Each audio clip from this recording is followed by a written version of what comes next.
মা মমতা ঠাকুরের ডাকে নিঃশর্ত নাগরিকত্ব প্রদানের দাবিতে দমদম হরিগুরুচাঁদ মথুয়া মহাসংঘ থেকে কপিল জয়ধর ও ঝন্টু ব্যবস্থাপনায় দলে দলে যোগ দিল বহু মথুয়া মানুষেরা ধর্মতলায়। সেখানে উপস্থিত ছিলেন মা মমতা ঠাকুর নিজেই।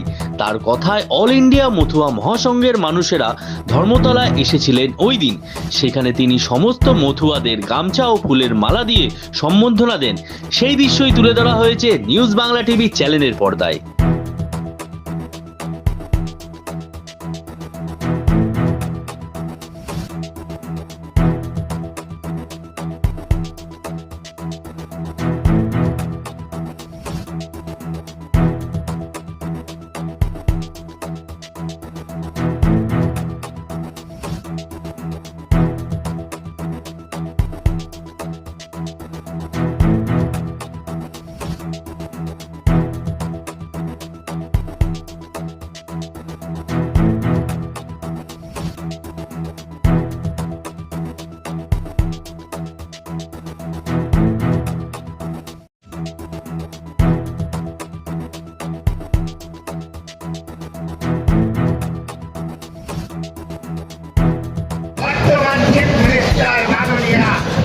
জয় হরিচাঁদ, জয় গুরুচাঁদ।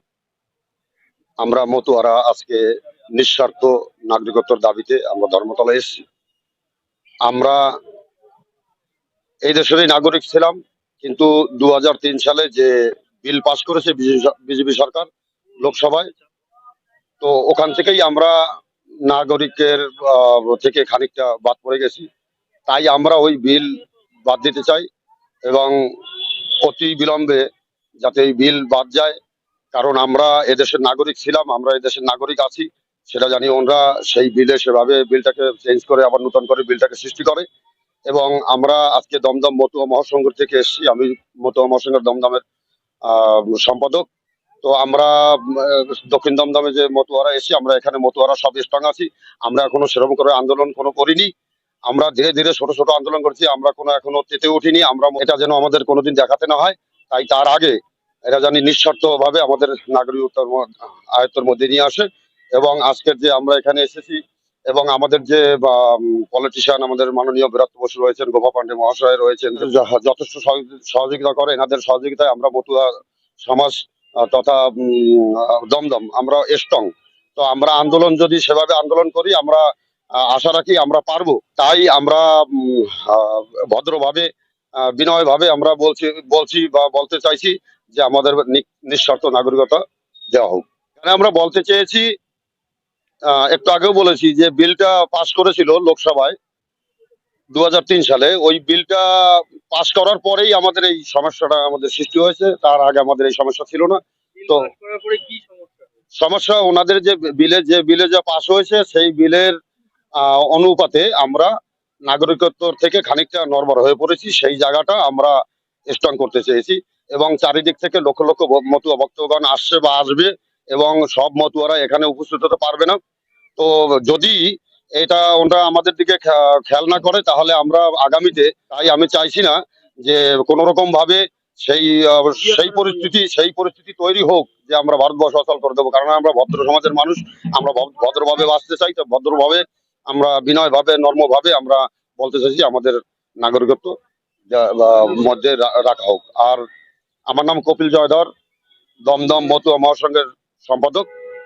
আমরা সামান্য কিছু লোক এসে তাই এত লোক। তো আমরা যদি সেরকম ভাবে আসি, তাহলে আমরা দমদমে যে মতো আছি, আমরাই পারবো দু একটা জায়গা অচল করে রাখতে। জয় হরি বল। দেখুন, 2003 সালে যে এনআরসি অর্থাৎ ন্যাশনাল রেজিস্টার অফ সিটিজেনশিপ বিলটা পাস করেছিল বিজেপি সরকার, তাদের একক ক্ষমতার বলে তারা তাদের মতো করে পাস করে, তারা ভাবেনি এসসি এসটি ওবিসি সম্প্রদায় থেকে শুরু করে মতুয়া সম্প্রদায় থেকে শুরু করে প্রত্যেক যারা পিছিয়ে পড়েছে, যারা সমাজে অস্পৃশ্যভাবে রয়েছে, প্রত্যেকে কারো কথা তারা চিন্তা করেনি। তারা তাদের মতো করে মনুবাদী সরকার গঠন করার জন্য যে বিলটি পাস করেছে, তার প্রতিবাদে আজকে আমাদের এই মিছিল। 2003 সালে যখন প্রথম বিলটি পাস হয়, তখন অবধি কিন্তু সমস্ত এসসি এসটি ওবিসি থেকে শুরু করে মতুয়ারা প্রত্যেকে আমরা ভারতবর্ষের নাগরিক ছিলাম।